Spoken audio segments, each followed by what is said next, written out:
Yo, what's up? YouTube video about guessing the autistic person. Or no, guessing the non-autistic person.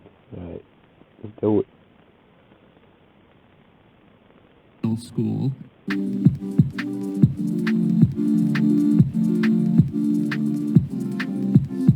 I think we just talk about our disabilities. I prefer disorder. Disorder, yeah. Yeah. I was diagnosed in middle school, and then I...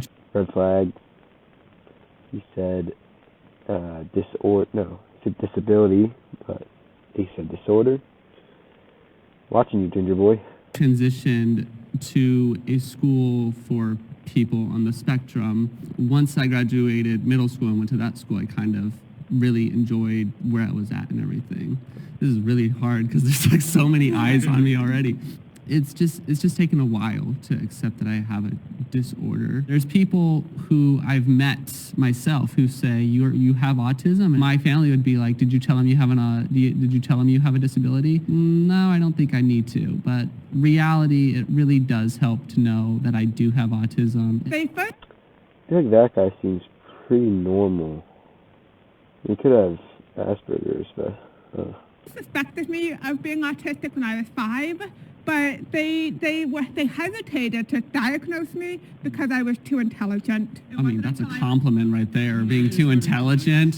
I feel like in some ways it was a little bit of an insult. I was diagnosed at the age of 2. I don't see it as a disorder or a disability because I don't see my autism as something that's negatively affected my life because I like who I am. I like the way I think. When I was 4 years old, and it's it's always been a difficult process for me, like basically growing up, going to school and everything, know that people don't perceive me as this normal guy. So I figure if I'm going to be this autistic person, I might as well be the best autistic person that I can be. I always Preach! Yeah. I always try my best to excel in school. I always tend to be like one of the smartest kid in school. That's a whole stereotype. I would consider myself a late bloomer. I was diagnosed at the age of 22. I went most of my life always knowing that there's something different about me, but I couldn't put my finger on it. The reason why I only got diagnosed this year was because I recently moved to a large metropolitan area that has many resources, and so that was one of the best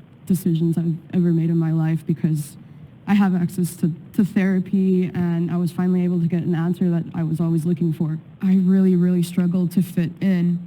I really struggled to be able to come up with the right words to get other kids to want to talk to me. And so I stood out pretty badly, and that continued throughout my entire time in grade school. I remember first feeling what depression was when I was around 6. So when I was in university, they make us do these psychological studies because I was studying psychology, and they have different things you can apply for. And I noticed one of them was they were studying autism in women, specifically like people who are older. So I applied, and that was how I got my diagnosis, which was like I was 21 then. My wife and like one of my friends. Oh my god, I wasn't recording that. When did I pause? Shit. Alright, talk and when to speak up. It's kind of like just jumping in like this right guy's capping. when you're kind of feeling like it. This guy's capping. She's autistic. Plus, I've also blocked a lot of my childhood memories from trauma. And This guy's autistic. so I lived my whole life just wondering why I couldn't connect to people, understand each other. Yeah, I get. She diagnosed herself. I don't know how that works, but she did. I'm thinking either this guy's the fake one or that one. Can I ask you guys a questions about like what are stimulants? Like, do you guys like chew gum, or do you guys like have anything that you guys do specifically to like keep you guys calm or keep you guys? Go ahead, Amanda. The color pink! The color pink? Okay. That's my favorite color in the whole world. My whole room is pink at home. My bed is pink, my bedspread is pink, and my pillows are pink, and my rug is pink, and my carpet is pink. I even have a framed pink picture of and most of my clothes are pink. I love pink. It's the best color in the whole world. Okay. I love blue too. I like blue too, but pink is better. Oh, okay. Well, I mean, it's subjective. How do you guys feel about that term high functioning? I don't like that term I didn't at really all. think about it too much. I don't think I think about it either. that Autism much is either. too much of a spectrum. So many people with autism have so many different experiences. I can't choose any of you guys to be the mole. This is gonna be the like, hardest even me thing.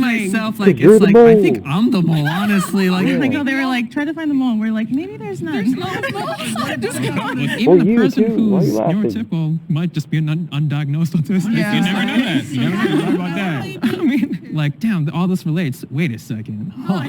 the mole might not be neurotypical. Just because someone doesn't have autism doesn't mean the mole could have like ADHD or OCD Actual and anxiety. could be overlapping the symptoms that could be associated with autism as well. My kid has a genetic condition that is not autism, but does manifest behaviorally and neurologically in many ways that are similar to autism. So when people interact with my kid, they often see an autistic child, but my kid isn't autistic. Does autism run in any of your guys' family? I realized I was autistic because my half brother, he's 5 years old. Well, I guess he's 7 now. Whoops, I don't know his age. But like, I see him, I'm like, There was capping. Cap. huh, wasn't I like that when I was a kid? My mom was like, yeah, because we thought you're autistic too. I was like, what? And I just found out that my youngest nephew was just recently diagnosed with autism as well. So, but luckily he had an uncle who already experienced everything that he's going to experience, and I can I could be a mentor towards him. Yeah, my dad is an undiagnosed autistic. Sorry, Dad. Go ahead. do you ever like wake up and feel like you're not autistic and like, or like you have a disability? You're like, this is just me. Like, Yes. What? What? Okay. With others who have autism, they expect it to stand out, and that's not always the case. You know, I mean, we all look like humans. I think you can blame that partly on the media, how they portray us. We don't really Yeah. have good representation of us. no, we don't. What that movie with Dustin Hoffman, Rain Man, yeah, where you being on the spectrum all made me you're good at gambling. I wish I was good at gambling or something. None of them have the same experiences that I do. So there's no way to have Did anyone understand that analogy? pinpointed, oh, this person is more quiet, this person is more socially awkward. There's no way to tell who was autistic or not. On the count of 3, will the mole please raise their hand? Oh, 1, shit's over? 2, 3. Oh! Who could have seen that coming? I totally didn't see that coming. I was shook. I was like, no, it cannot be her. It can't be her. I never would have guessed. I actually didn't lie about anything. I just flipped out autism with FASD, and it stands for fetal alcohol spectrum disorder. I was exposed to alcohol when I was inside my mom in the womb for the first 5 months, and you can kind of think of FASD as a spectrum just like ASD. Even though she might not have been autistic, there are a lot of overlaps between autism and many other neurological disabilities. FASD is never talked about. I've never met a single person who shares that diagnosis with me. What differences do you see between people with autism versus... I actually see it. Yay, well that was unexpected. Alright. Thank you for watching. Subscribe for more. Peace.